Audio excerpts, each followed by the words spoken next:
whole nother level, but still keep it ghetto. Whole nother level, but still keep it ghetto. Welcome to episode 11 of The Process of Hip Hop. I'm Brian Joseph, writer, blogger at theprocessofhiphop.com. And as always, it's all about the process. In today's episode, I'll be talking to Sho Baraka. Sho is an MC originally from Southern California, now residing in Atlanta. He has a discography that includes 4 albums. First album released in 2007 and the most recent album in 2016. So let's get into it.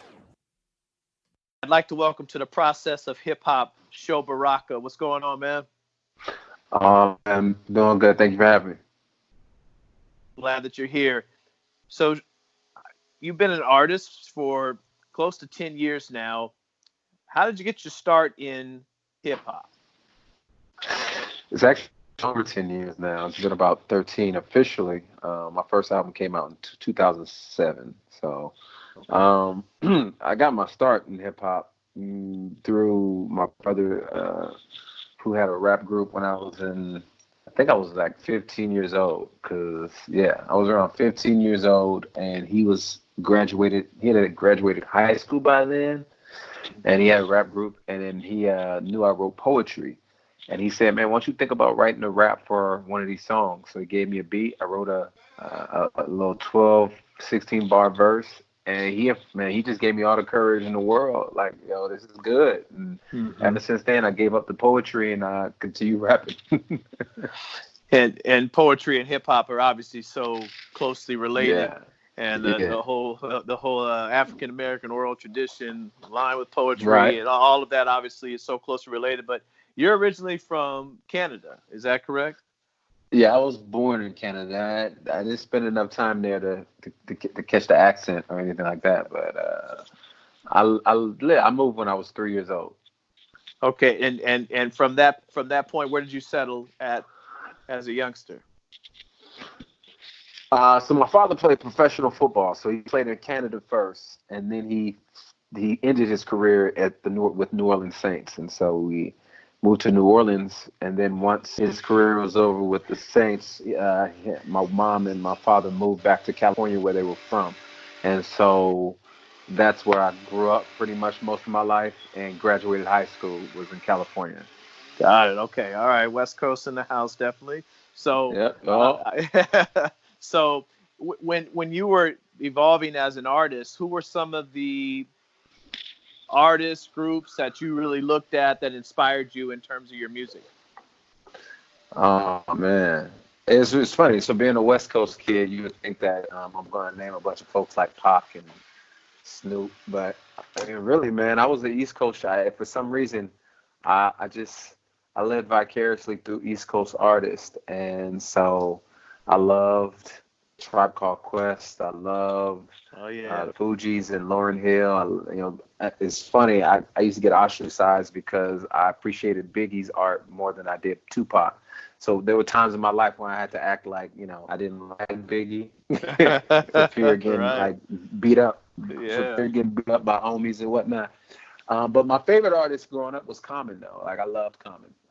And he had a huge impact on me. But I also loved R&B music because my parents listened to R&B. So, I mean, also to go back to the poetry thing, even though I stopped writing poetry, to your point, like the oral traditions that gave birth to hip hop and soul music are things that also had an impact on me. And so my parents used to have me reading, the luminaries from the Harlem Renaissance and folks who gave way for the kind of like the verbal bombasticness of hip hop. So, Girl Scott Heron and all those folks that were poets, like the Last Poets and stuff like that. So, yep. A couple points that you said that I think are interesting. Number one, I think a lot of people assume that, again, I'm from the West Coast, born and raised in Southern California.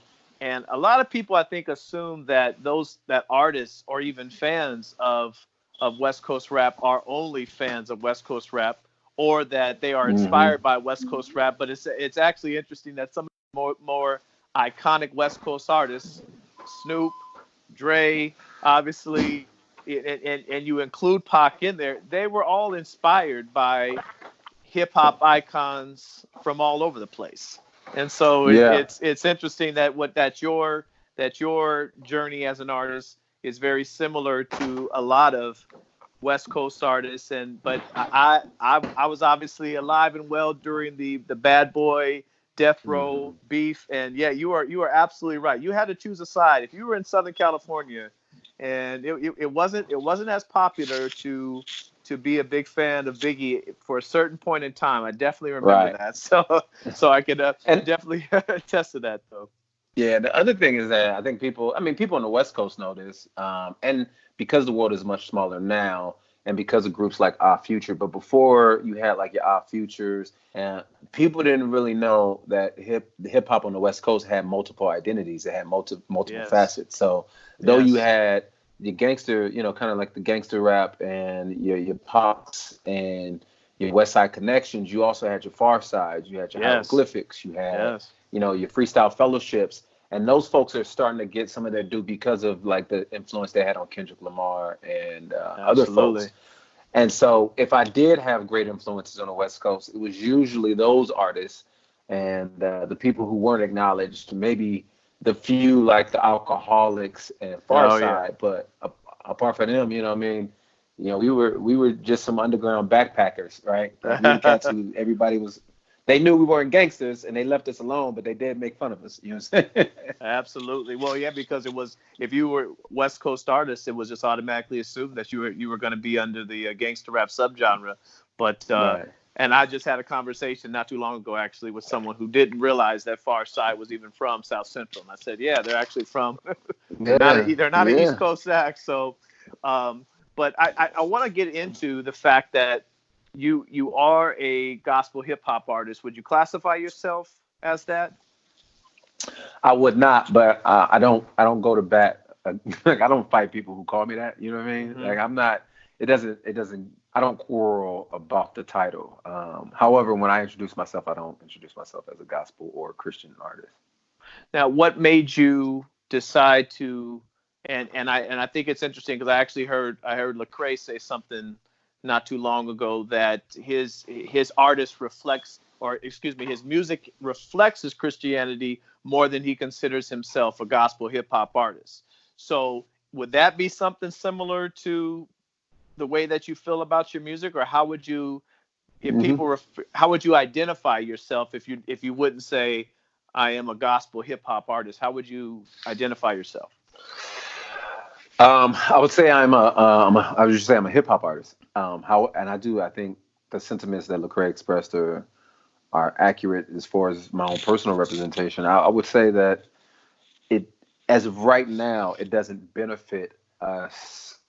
And when I say us, I say myself or Lecrae, to identify ourselves as Christian hip hop, because there's no industry, honestly, that honors that title, right? There's a subgenre of fans who pass that nomenclature along, but there's no real infrastructure to it. And if there is an infrastructure to it, it's hardly owned by the people who create the music. And so, what would be most beneficial is if there were people who would say, you know what, let's go ahead and create an infrastructure and institution so that we have radio, we have, playlists that are curated by the people who actually are invested in the content. We have booking, we have touring, we have labels that are. But I think the problem is that it's a subgenre of a subgenre, Yes. which is Christian music market, and that market is ran by Nashville and mostly people who come from like either a country or a worship style, and it's just the things that we. Like, for instance, they wouldn't know anything about the conversation we just had about West Coast hip hop, and like Absolutely. they don't understand the nuances of our culture. And so when I get up and I write a song about the things that I'm wrestling with, about gentrification, about racism, about politics, it rubs up against their sentiments, and so you don't get the kind of services or the love or the attention that you should. And so that's why our message, honestly, makes more sense in the mainstream, because there's been transmission of religion and hip hop since the beginning. Absolutely. So to share your thoughts, about a theodicy or what man's responsibility in this world is no different from Erica Badu or Souls of Mischief, not Souls of Mischief, leaders of the New School, Wu Tang and X Clan, and all these folks who are sharing their own religious views, right? Yeah, absolutely. Well, and I think it's interesting because I go back to, I remember in the 80s there was a hip hop group, and I put in air quotes, I should say, hip hop group, one of the early ones that were called DC Talk. And anybody that was a fan of hip hop, no respect to DC Talk, but they did not consider them. If anything, it was almost a parody of hip hop, Absolutely. and so it created. If you were a hip hop fan and you desired to have hear any type of music that had a gospel message to it, you just listened to hip hop. You didn't necessarily listen to quote unquote gospel hip hop artists because the number one, the level of artistry was not consistent with what was going on in hip hop at the time. So it was like you couldn't be a fan. It's almost like you couldn't be a fan of hip hop and also be a fan of gospel hip hop. At least in the early years, I really feel like that, and I really feel like Right. that now has changed because, as you said, many hip hop artists are they identify themselves as Christians, but they are in the mainstream hip hop arena, which I think is actually the most powerful venue for them to be in, to be honest. Yeah. And so I totally agree with your statement. And when I listen to your music, to be honest, I just hear a very socially conscious rapper, man. Right. I don't. Yeah. Yeah. I hear a social message. I hear a political message, but that's also very consistent with a lot of Absolutely. secular hip hop artists. So, Right. Right. so so And you why can't DC Talk be recognized as a hip hop group is because of the market that birthed them, right? So yes. that's the reason why it's just it's interesting. Yes, definitely. So tell me about your first project. I mean, I know you say you started in 2007, you're writing poetry and your brother was instrumental in that, but what was that moment in time where you had your first project where you actually realized I'm an artist and I've actually created something? Take me back to that moment. Man, that's a good question.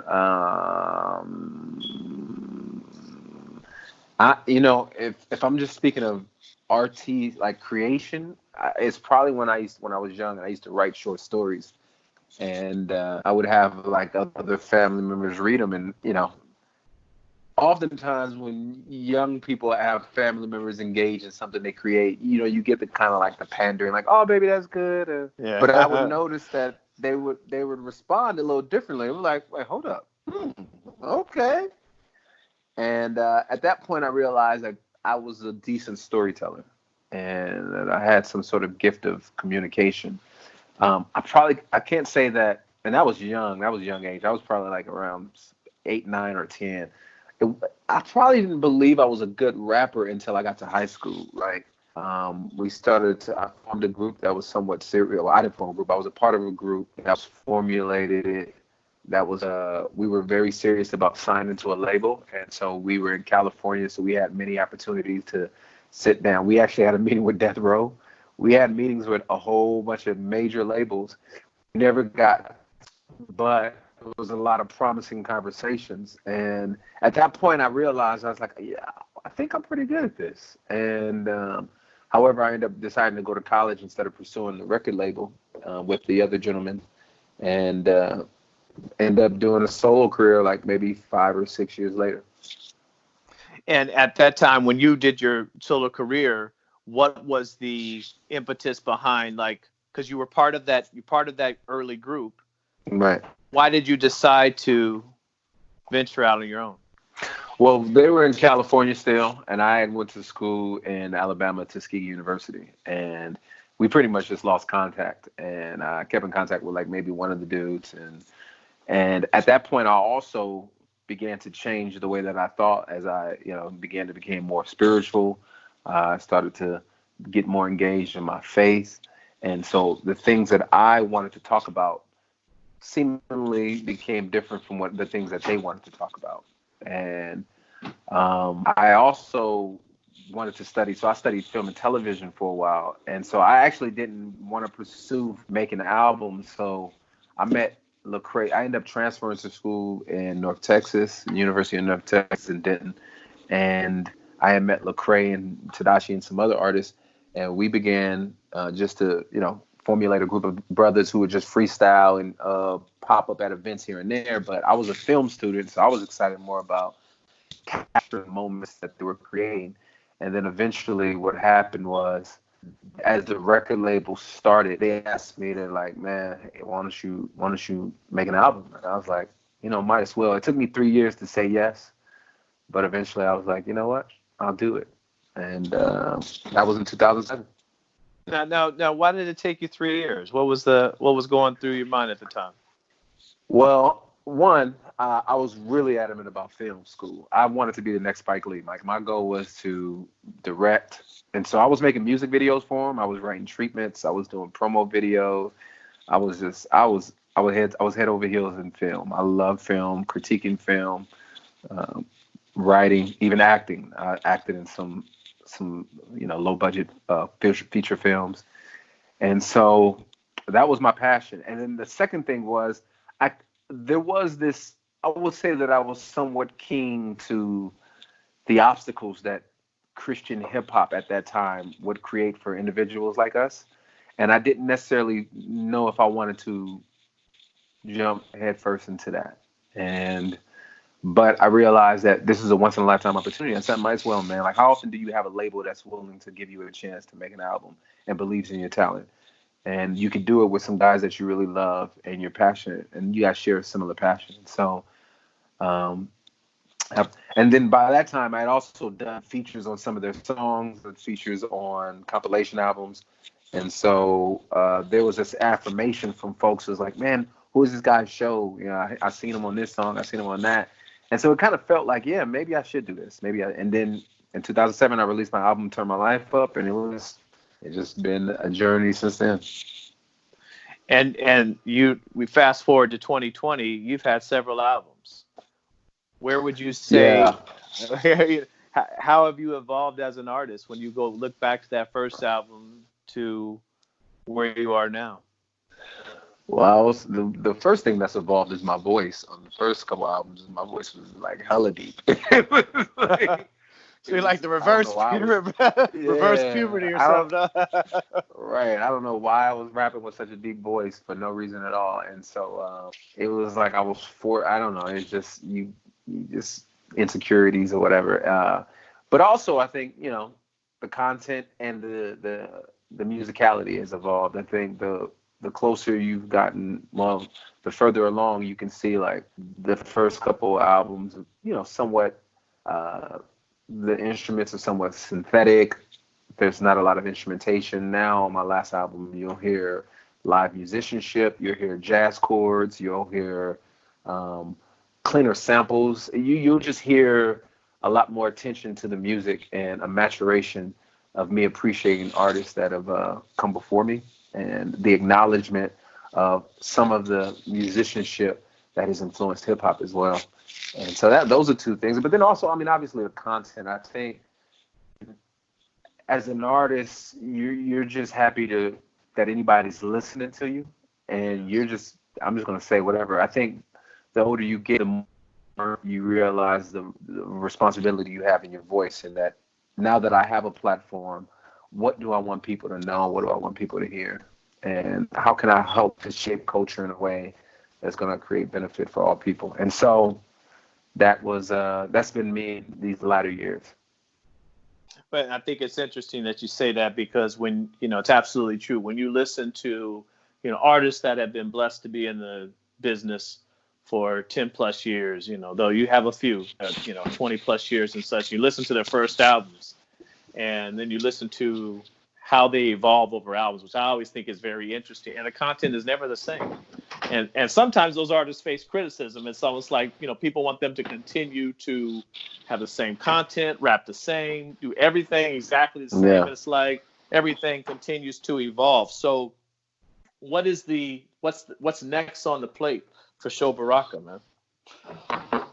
Well, I don't think it's I can't say that there's any great evolution that's coming musically for me. However, I will say the one thing that I think that has happened that I would hope to see more artists do is that embracing the skills that make me a decent or a great artist in hip hop and employing them in other vocations. So one of the things that I've had an opportunity to do recently is teach a class on hip hop and religion at Wake Forest. And so Nice. that's something that's been great. I'm also writing a lot more. I plan to write fiction, but I've been writing just articles and thought pieces for different publications, and trying to get into creative writing, whether get back into creative writing, better yet, for like film and children's content. And so these are things that Andre 3000 used to have a cartoon. You got, I think it was Logic just wrote a book on fiction. So there are artists out there who recognize, like, man, I don't have to just write hip hop.